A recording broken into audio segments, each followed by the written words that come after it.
some days you're up and other days you're down. Always tip the dealers and when your waitress comes around, cause sometimes you punt and other times you're round. And you might get cooler to flop the nuts when you sit down. The outcome of the hand don't mean that you made it, cause life's not about the result but more on how you played it. Hitting 8s, 9s, and 10s and all the painted faces. Every day you play is a win, even if you're mucking aces. Hey y'all, welcome back to the Mucking Aces Poker Vlog. This is episode 17. I'm KP and I appreciate everyone tuning in. Thanks so much for your patience while I knock out another video. Today we're gonna head over to Matrix Casino. We're gonna hop into the 2-3-5 game. I believe it's a $600 max buy-in. I'm going to try and run it up over there, so wish us luck. See you at the tables. I sit down at the 1-2-3 game while I'm waiting for a seat to open up at the 2-3-5 game, and early on we pick up pocket jacks on the button. The under the gun player decides to make it $10, and he has two people after him call just the $10. So once it gets around to me, I decide to punish those limpers and make it $55. The player to my left in the small blind thinks that's way too much and has something to say about it. You do too big. I don't know why I'm gonna call you with that, bro. Yeah, take my 10. Too big. If that fucking ace, I'd snap call you.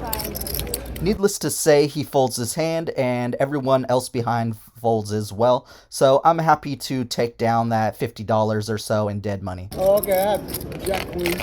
He says he had Jack Queen, and you let me know down in the comments below, should I have flatted with jacks or made it a little bit smaller as I scoop in this pot and move on to the next hand.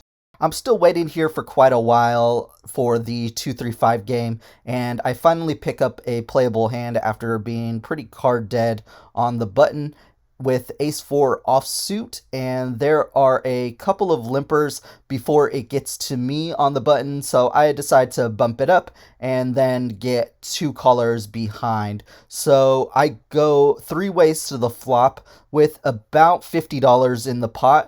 The under the gun player and a middle position player decide that they want to come along and that their hand is strong enough as well. The flop comes out ace of diamonds, 2 of clubs, and 3 of clubs. So with this hand hitting top pair and a straight draw for me, I'm going to run with it and decide to bump it up here if it gets to me. But that does not happen. The player who is under the gun decides to bump it up here and throws out a bet of $20, and the player in middle position then decides to make it even more and shoves all in for his last remaining $50 or so. So really I am thinking that I'm going to try and get the under the gun player out of the hand. So with that being said, I decide to bump it up and make it $200 to try and get that player who is under the gun out of the hand so I can go heads up against the middle position player. He does fold pretty quickly here, so we go heads up to a run out, and it is looking like a 10 of spades comes out on the turn and a 9 of spades comes out on the river. But unfortunately, we don't take this one down as the player in middle position has deuce 3. So that's unfortunate there for us. We ran into 2 pair and did not get any help on that run out. So we go ahead and slide over that roughly $50 to $55 or so and move on to the next hand, which comes out Jack 10 quite a while later in the cutoff, as we'd been pretty card dead here so far. With the Jack 10 offsuit in the cutoff, there are a couple limpers to me, and when it gets to me, I decide to bump it up, so I make it 15, and I do get 2 callers, one in the small blind and one in the big blind, and we get the other 2 limpers to fold. So we go 3 ways to a flop, which comes out deuce of diamonds, 4 of clubs, 5 of spades. I decide to go ahead and make a continuation bet once it gets checked to me, and I make it roughly $20 here to go, and both players decide to make the fold, saying that they are being disciplined. And I'm happy just to take that one down with not much going for me there in that hand. Moving on to the next one. Here we pick up Ace-8 suited. We are in the hijack. Player under the gun decides to make it $12 and it folds around to me. Once it folds around to me, I'm going to bump it up, so I make it $30. And everyone folds on the way back to the under the gun player, who decides to make the call. So me and the under the gun player go heads up to see a flop. While this flop doesn't come out exactly the best for us, I think that it does hit our range a lot more than that under the gun player when it comes out 10 of spades, 3 of spades, 5 of clubs. So I'm going to make a c-bet here, and I decide to make roughly a half pot size bet and see if the villain is going to come along and really just adjust from there. So once I throw out that bet, he quickly makes the fold. I show him that I had pretty much nothing and move on to the next hand, where I pick up Ace-10 offsuit. In middle position, the player who's under the gun limps. I go ahead and bump it up to 15. The player in the hijack decides to make the call, and so does the player on the button. And once those two players make the call, the OMC who is under the gun decides to fold. So we actually go 3 ways to a flop. And at this time, I'm going to ask you to hit that subscribe and bell notification.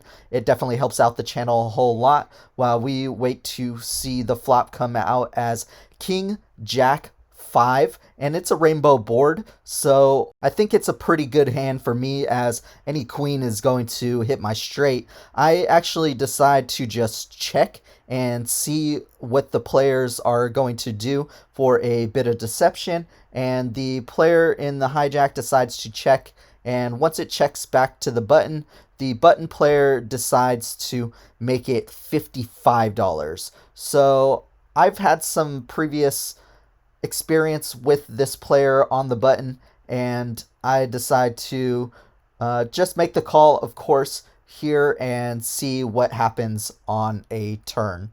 The player who is in the hijack then decides to fold, and we go to a turn card, which comes out the 7 of clubs. And with my history here against the villain on the button, I think that he can pretty much have any king here, and he plays pretty nitty and is a really tight player. So when it is left up to me, I'm going to check against this player here in this spot, and we go to a river card. I check and he checks back. He shows ace king, and we lose that one.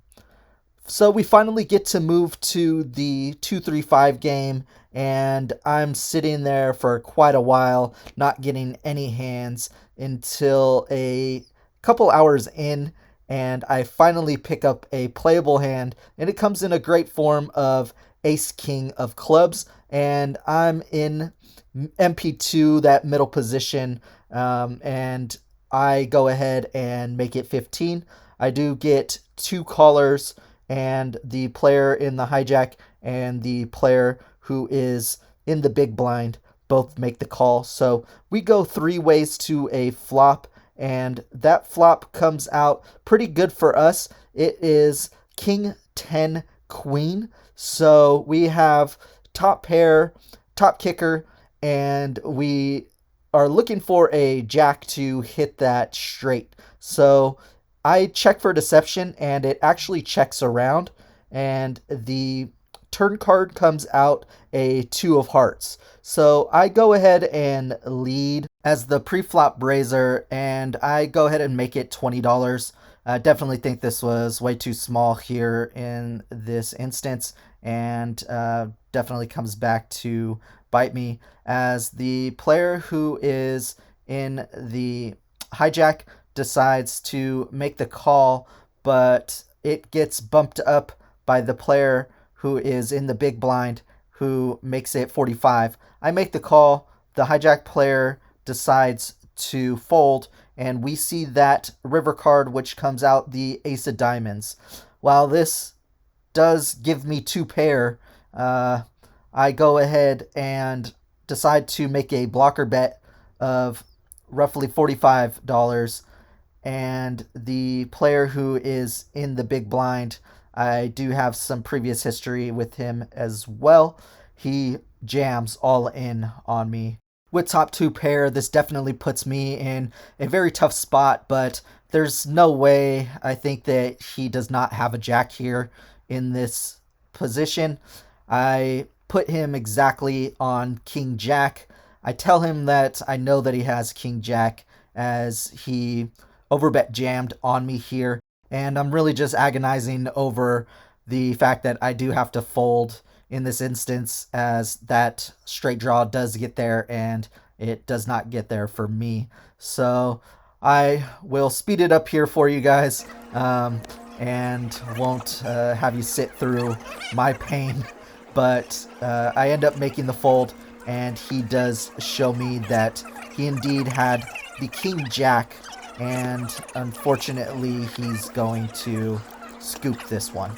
It's okay though. Always know there's all kinds of ace king if you ask kindly. That's alliteration for you kids, so don't say I never taught you anything on this vlog. We pick up ace king in middle position on the very next hand, so I'm going to go ahead and bump it up. I make it 15. The player in the hijack stops to tank for a little while here, and then finally makes the call, and the player in the small blind decides to make the call as well. So with about $55 in the pot, we go 3 ways to a flop with the hijack and small blind player, and the flop comes out pretty great for us. We think here in this spot it is ace of hearts, 3 of clubs, and 4 of clubs. So with this flop, I'm going to continue with top pair after it gets checked to me with a continuation bet to the sizing of $35. The player in the hijack decides to fold, and the small blind player elects to raise. So he makes it 150, and I go ahead and just jam, as he doesn't have much more behind from there. So we are going to see a run out heads up with about $660 in the pot, and we see, unfortunately, some bad news, as a 3 of diamonds comes out, which wouldn't really necessarily change much for me here, and a 10 of spades on the river, and he shows deuce 3. So he does hit that set. Unfortunately, we are going to lose this one and get coolered. I decide to just call it a day, as my run bad was continuing here and I was running pretty card dead the whole day. So I decide to just wrap it up, and I appreciate everyone for dropping a like on the video. I can't thank everyone enough for being so kind with their words and continuing to support me here. So unfortunately, we did get sucked out on here, but we will fight to play another day. All right, y'all, that's it for episode 17 of the Mucking Aces poker vlog. We got into the game over at Matrix for $300 in the 1-3 game, and then we moved over to the 2-3-5 game, and we got into that game for $600. Unfortunately, once we hopped over to the 2-3-5 game, we started being pretty card dead and just kind of unlucky there with the ace kings. So we got into that game for right around $600, which was the max buy-in, and we did not go home with that much. We actually just lost it all on those all-ins. So we'll try to run it up in the next one. That's just the variance. That's the way things go. And I'll try to be more consistent here with the videos, because yeah, it definitely helps out when you throw a like on the channel. So I appreciate all the thumbs ups, and it definitely helps out for the channel if you subscribe. So I appreciate everyone does that. Just been going through it a little here, so unfortunately haven't been posting as consistently, but we'll try to start getting back on track here. So look forward to it in the future. Thanks so much. Peace.